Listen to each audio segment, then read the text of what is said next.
जय श्री माताजी। ध्यान सत्र में आप सभी का स्वागत है। चित्त को सहस्त्रार पर रखते हुए हम बंधन लेंगे।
तीन महामंत्र एवं श्री गणेश मंत्र।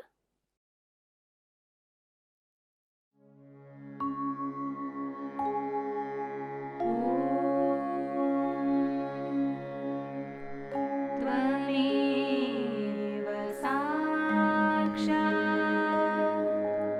श्री महालक्ष्मी महासरस्वती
थोड़ी देर ध्यान की इसी अवस्था में बैठेंगे।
ध्यान की इसी अवस्था में श्री माताजी की अमृतवाणी ग्रहण करेंगे।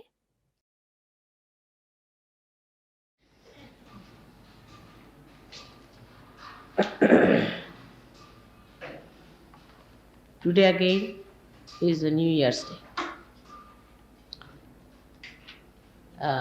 Every New Year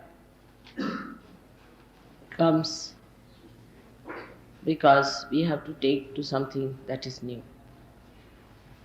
It has been so arranged that the sun has to move for 365 days and again a new year has to come.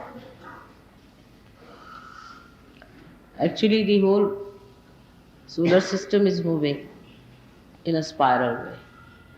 So there is definitely a higher state of this solar system. Every year it is rising higher in a spiral way.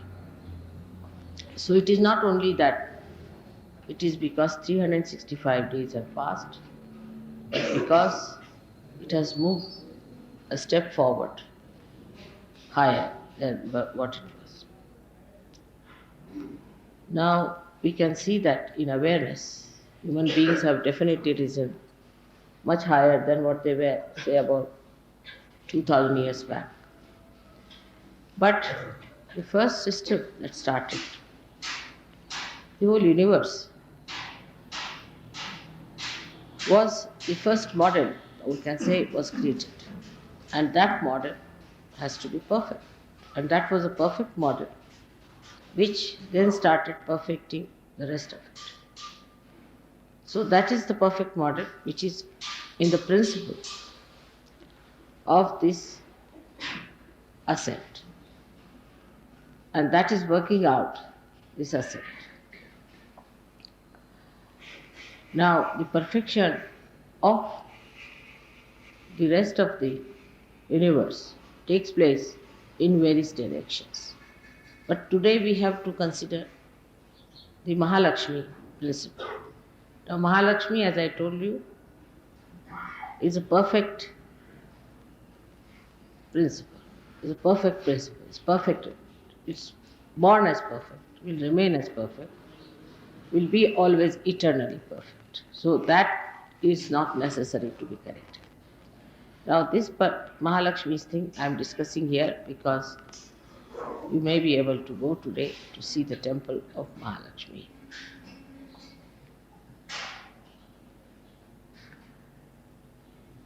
Now, the temple of Mahalakshmi, when you go there, you have to know that this deity has come out of the Mother Earth in this particular place. That means this place has got a capacity to give you a force, we can say an additional force, or an intensive feeling of evolution. If you are sensitive enough, you can see that, you can feel it, and you can do it. If you are not so sensitive, you are still so conditioned and still outside, that may not work out. I mean, all kinds of things can be done, but if somebody wants to remain a stone, you can't do anything about it. So this Mahalakshmi principle is working out in this place, Kolhapur. Normally this place should be very, very warm because of its position. But even in summer, this place keeps very cold because of the vibrations from the temple that is emitted. The people in this place may not be so aware either. We cannot say if they are aware because as negativity has to come forward, there are lots of sugar factories and lots of alcoholism going on here. But we have to take the best advantage of every place which is created specially for a particular purpose. So it's a pilgrimage in a way that we are here, that we have to look after our Mahalakshmi principle of our ascent. As you know, this ascent starts at the Navi and is surrounded by the Guru principle. Now, the Guru principle within us, if it is absurd, if it is juxtaposition, placed in a juxtaposition way, if it is not properly embedded within us, if it is not emitting through our character and behavior, Mahalakshmi Tattva cannot be strengthened. Mahalakshmi Tattva is strengthened through Guru principle. Now, we are lucky today because there was the birthday of Dattatreya, just the other day when we had the puja, and today is this Mahalakshmi puja. So two things together we have got together. First was the Datta puja, and today is this puja of Mahalakshmi. So to have the Guru principle all right, we must make our dharmas correct. Now these dharmas, as I have told you many times, are 10. And we should look after these 10 dharmas in a very careful manner. These are expressed outside, but whatever is inside comes out. Now I find when you people talk and you say things, I know that this person is negative, that person is definitely positive. There are so many ways of expression of positivity. But how I know that I can't tell you because I just don't know how to tell you that. But I just know that such a person is definitely positive and such a person is negative. The positivity lies in understanding why are we here. First of all, why are we on this earth? Why are we human beings? In understanding. What are we doing about it? Why are we Sahajogis? What is Sahajogi has to do? What is his responsibility as a Sahajogi? Then he moves forward to understand Why Mother is so kind to me? Why have I got vibrations? Why am I the very few who have got the special blessings, the special knowledge of vibratory awareness? And then you ask yourself, what am I doing about it? Am I still very much embedded in my cheapishness or in my childishness, in my stupidity, in my harshness, in my aggressiveness? We always see these things in other people, not in ourselves. So we are not such yogis. We should understand at that point. When we start seeing these things in other people, then we are not such yogis. We should see in ourselves and emit pure compassion to others. But always people see that it is in another person this exists. Whatever I may try to say, they always see another person. Now supposing there's a negative person among us. You need not be compassionate to that person. On the contrary, better be away. Get rid of that person as far as possible. Don't have anything to do. Is a definite sign of great compassion to yourself, if not to others. Better not have anything to do with a person who is negative, if you have to come out. He may be your brother, sister, anyone. But try to be away from a person who is not positive. It causes lots of problems. I've been telling you this and I've been requesting you, but the conditioning is such that still though you have become a Guru Tattva, you don't understand that you have to be detached. For a Guru, there's no brother, sister, or any other relationship except for the relationship of the mother. There is no other relationship exists. One of these principles are to be understood. Very important, I think, is for all of us, that our relationship is only to mother and to Sahajogis and not to any relationship which has come to us, whether through Sahajayoga or whether through anything else. Now this I have been explaining because our Mahalakshmi Tattva is not all right. That's why we get sort of frittered away, lost into these things. And the Mahalakshmi Tattva has to be like an ascending force, all put together. Like my father used to give an example, that supposing you have collected lot of wheat and you spread it on the ground, it will be all lost. It will spread out like this side, that side, it will be all lost. But if you put it in a bag, it will rise. In height, naturally, it will have those maryadas, it will rise and it will go higher and higher. In the same way, this principle of Mahalakshmi can spread just across like that and can just destroy all that Mother has given us and all that we have had all these years only by spreading it out. Now to collect it inside is to pay attention to yourself first of all. Try to clarify your ideas and your understanding in brain is important because Mahalakshmi Tattva ultimately works in the brain.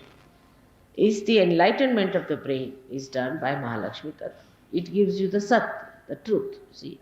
So in the brain you must clarify, reach logically you must reach the conclusion that I don't have to do these things. I have to do these things. I have to ascend. This is why I am here. Why I am here. What am I supposed to do? Now logically you convince your brain, first of all. It's very important now after realization. Because if logically your brain doesn't understand, it will always be cheapish, childish, indignified, or could be harsh, horribly oppressive. It could be one of these. So, in Guru Tattva, there are 10 elements. 5 of them deal with the weight. Guru is the weight, you see. Weight of a person. How much weight you have got, the gravity as we call it. A person has a gravity. When he talks, how much balance he's got. You see, even in Indian music we call it vazan, means the weight. the weight of the person. Means when he is dealing with himself or with others, how much weight he carries. In English also they use this word. How much weight he carries with others. Means how much he can really impress others. If you impress too much, all right, then the person will say, oh, it's too much. That is a very big quality with Western people, is, oh, that is too much. They have an idea. You see, this is all ego-oriented. That is too much. If you tell them too much, oh, that is too much, she's too much. I'll do it slowly, slowly. It is too much for me. It's very common. It's very common reaction. So, how much weight you have. And the second one is the quality of magnetism. Two things, magnetism. First is the quality of weight. That's how much dignified you are, how you talk, how your language is, how your behavior is. You should be humorous. But sometimes, even with me, I find people talk in a very funny manner. I just don't understand. How is it always they say the wrong thing? I mean, even if they have to say one sentence, they'll say wrong thing. It's absolutely with them. It's also Vishuddhi, which is also Nabi, comes from Nabi, because you must know that Vishuddhi chakra is the ascent of the Nabi chakra. So what happens? That a person, whatever he is expressed through his language, through his behavior, through his face, through his nose, his eyes, everything, through the Vishuddhi chakra. So the ascent of the Nabi is shown through the Vishuddhi chakra. Now whatever you have in the Nabi is shown here. Supposing now a person who has the Mahalakshmi Tattva properly developed, such a person will have a way of dealing with another person where he will have the weight as well as the understanding how far to go with the person, how far to carry on with the person, how far to talk to a person, how far to think about it, how much importance to be given. That's one point is very important. And the another point is that how much magnetism you have. So you reverse back to yourself. The magnetism is a magic of a person. A person is magnetic because he has certain magic. Now this magic comes from your own personality. From your own personality. So the basis of magnetism on the left hand side starts, and that basis is Shri Ganesh. Shri Ganesh is the basis of that magnetism. So your innocence. Innocence is the best way to have that magnetism. Magnetism you cannot express in material way. It's not a material stuff. But it is something abstract. Comes from your quality of Ganesha, Shri Ganesha. Such a person is magnetic. Magnetic means that such a person attracts another person because of the weight of the person, because of the quality of the person. Such a person attracts, but does not attract for lust, greed, and nonsensical things, but attracts another person because of the fragrance of love in this another person. Now it is always confused, because it's such an abstract thing. So one must understand it in a very subtle way. What is this magnetism that one should have? You see, there are some gestures people use artificially, which normally they have been using just to attract other people, the way they walk, the way they dress, the way they live. All these things are of no use. It is something so inner, that fragrance is so inner, which must be developed. But in Sahajayoga, I have seen people just don't bother about it, just don't bother. They think the way they have been living, the way they have been this. Say, if they are English, they are English. If they are French, they are French. If they are Indians, they are Indians. If they are from Kolhapur, they will be from Kolhapur. These ideas first must be curbed down, because the fragrance spreads everywhere, whether you are English or anything. So the fragrance of a person develops through, first of all, the Ganesha principle within you. Ganesha principle is to be first of all seen to. Now, a Ganesha person is not a person who is absolutely remorse type, or a person who is such a gone case that even if you beat him up and make him into a complete mince thing, he will bear it. It's not that. It's not that. On the contrary, the quality of magnetism is such that it attracts you to a point where you are not disturbed. Now, this is a very important point we should know. You see, if you have other love, like carnal love and all other love you have, then that love you may attract a person that person can destroy, and it destroys you, always. But this attraction does not destroy, does not destroy. The attraction is up to that point that you are not destroyed, because you being much higher, much deeper and much weightier, you cannot be destroyed by a thing that whom you are attracting. Always a greater magnet attracts the smaller magnet. And that is what one should understand. This magic and this charismatic temperament of a person comes by, first of all, the Ganesha Tattva, innocence, and secondly, by complete dedication and devotion. Those who are completely dedicated and devoted to Mother, not to anything else, Ganesha Tattva, not to your wife, not to your husband, not to your sister, not to your country, not to anyone but to Mother. Complete dedication gives you that charisma or that attraction. In Sahaja Yoga, such a person becomes really attractive, and such a person has a. Now, some people think that if you are Konadara,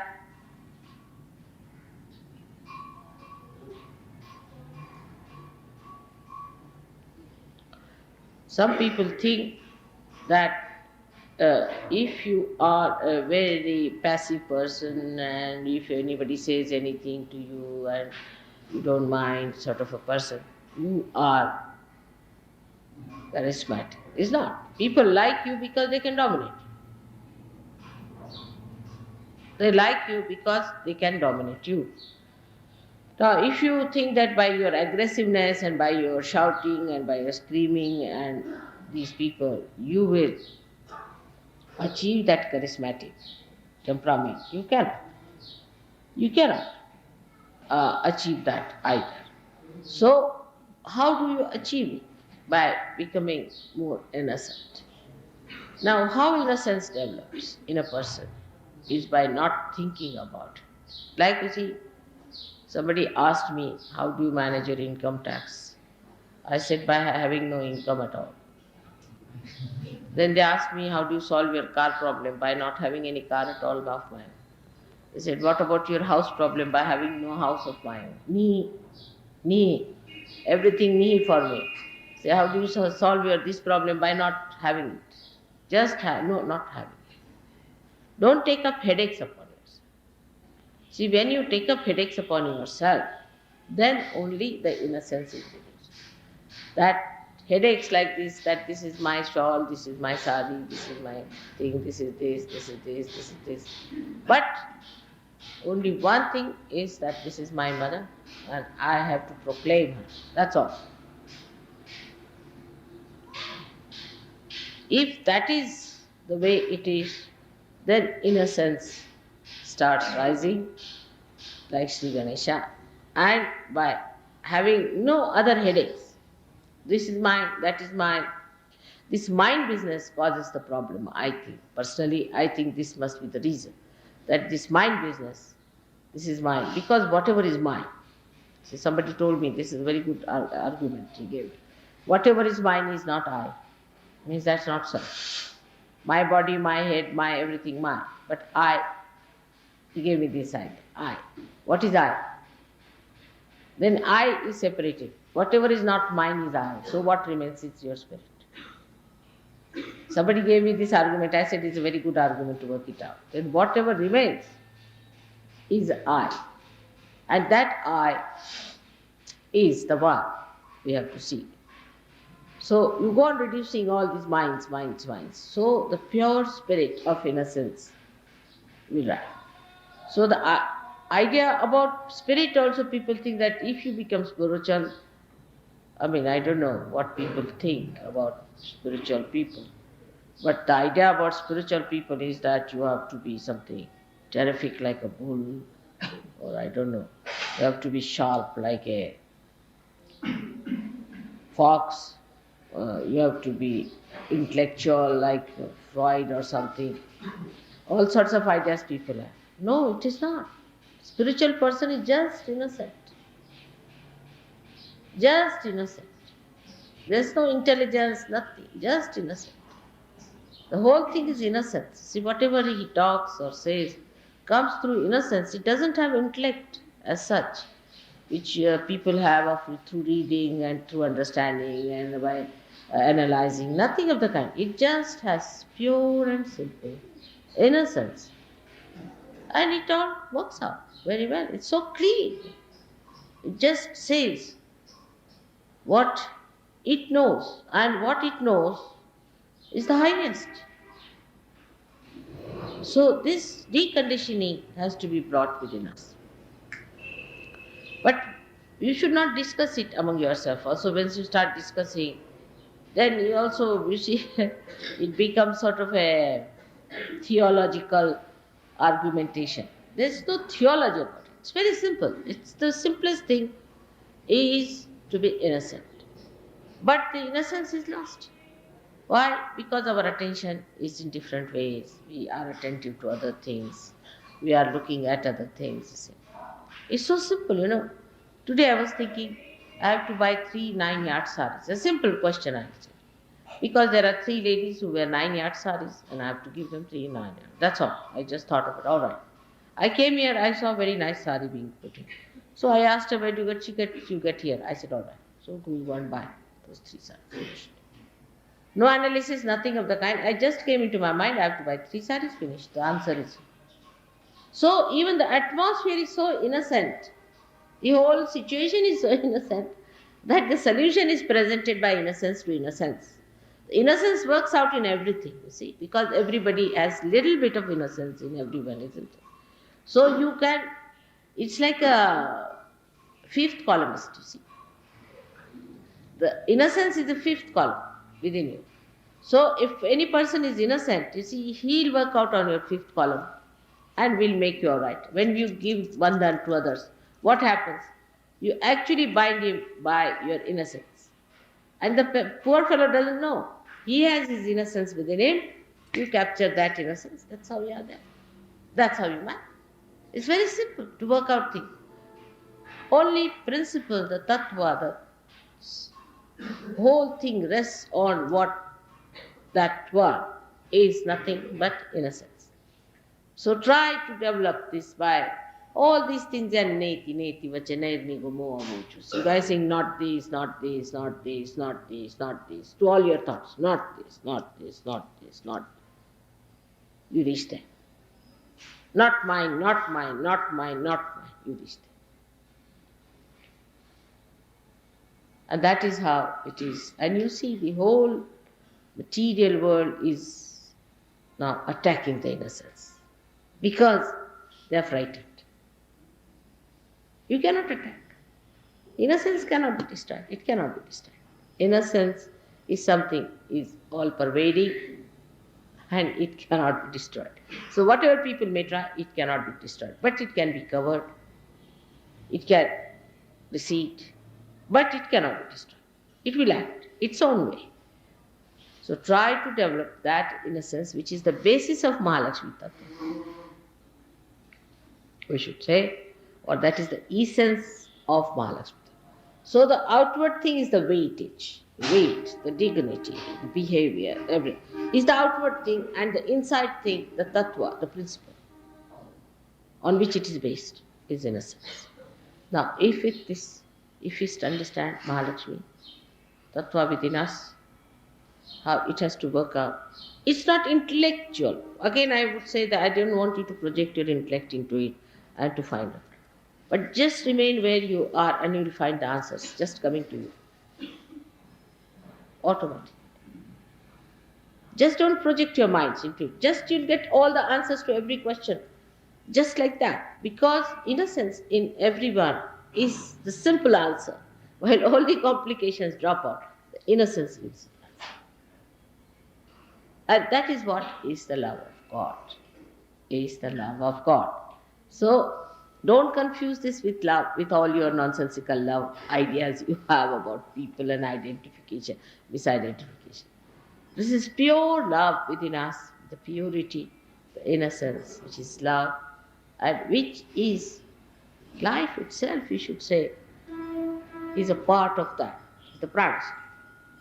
But prana Shakti is not Mahalakshmi. So Mahalakshmi is the essence and essence of everything. Because if creation has to take place also, if desire of God is there, and if there is no Mahalakshmi Tattva, then what is the use of having the desire? It's finished. Supposing even if you have creation and you do not have the Mahalakshmi Tattva, how will you work it out? You cannot work it out. You have to have Mahalakshmi Tattva because they do not have any meaning. So outwardly it is Mahalakshmi Tattva, but inside is, we can say there are three cores. The first core is Mahalakshmi Tattva, outside. To look at, you see the growth. All right. Then inside is the creation. That is all the elements being created and all that. But inside that is the desire. And inside the desire is the half one, you can say, is the Ganesha Tattva. So this Ganesha Tattva ultimately overpowers everything and permeates through everything. And this is, I would say, that don't think about it. Just allow your innocence to grow. Simple innocence and your dignity. That's very important to have your dignity. Like some people think if they wear torn clothes or walk about on the street, they are big sannyasis. It's wrong. Why? You are not being dignified. And God has given you so much. Why should you try to show that you haven't got anything, just to show off that you haven't got anything? God has given. This is just a sort of a thanksgiving to God. That God, you have given me so much. You have to wear the best.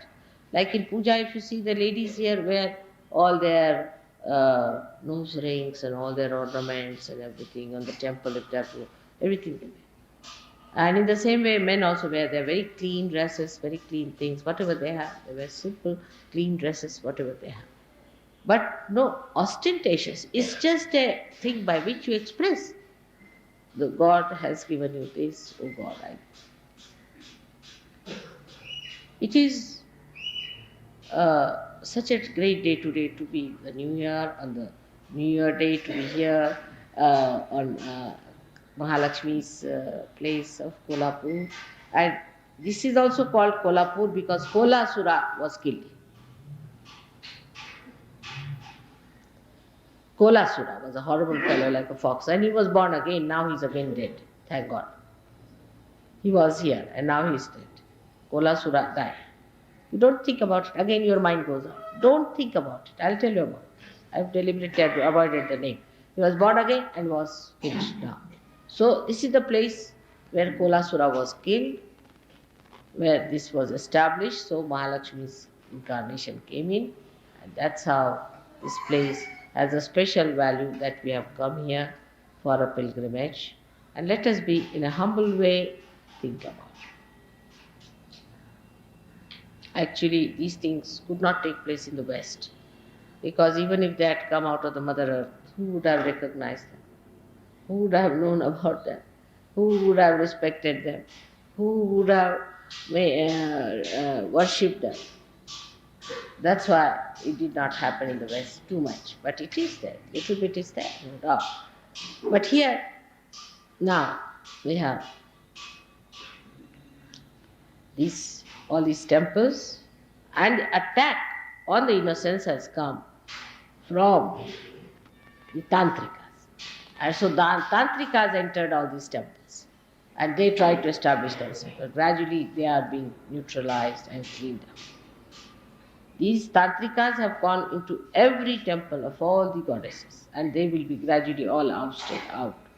So this is the attack that came through, and that's how these Brahmins, you see, came down and settled in these places, so-called Brahmins, and tried to preach about all tantric methods and things here in the temple, and they really spoiled the atmosphere. So may God bless you all. I want you people to develop concentration of mind so that you rise above all other misidentifications and get identified with a pure spirit through your Mahalakshmi principle. May God bless you.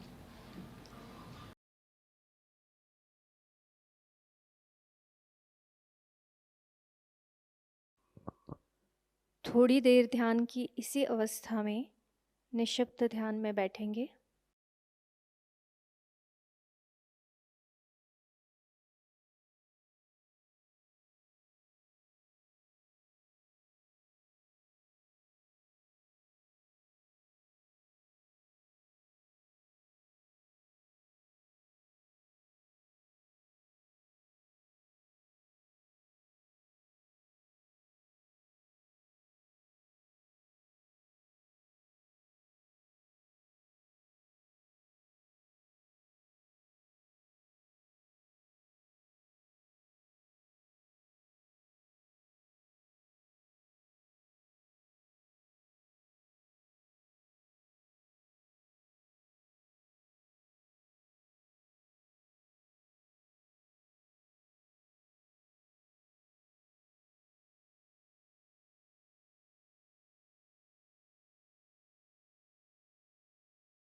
जय श्री माता जी।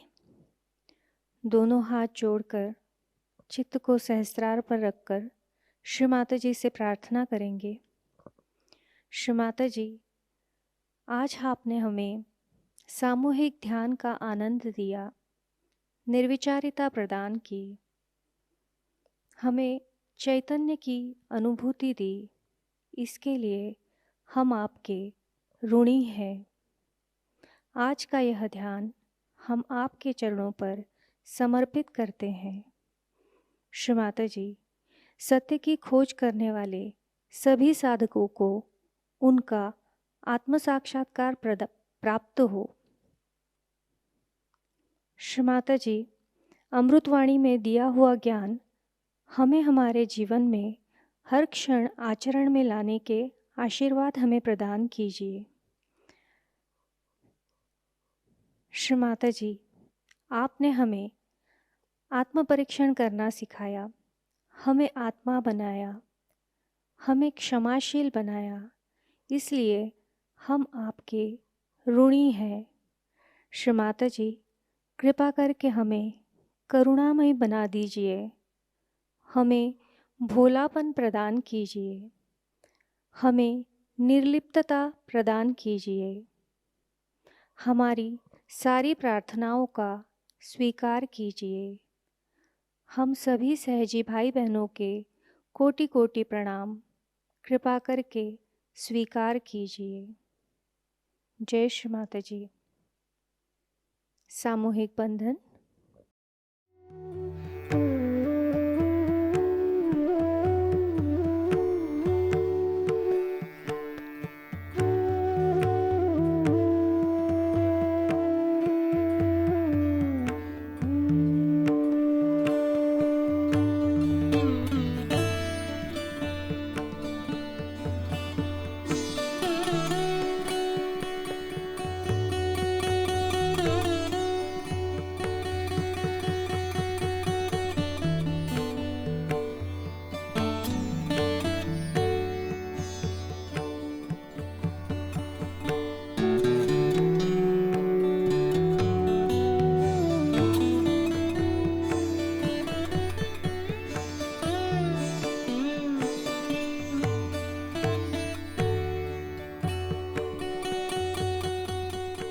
जय श्री माता जी।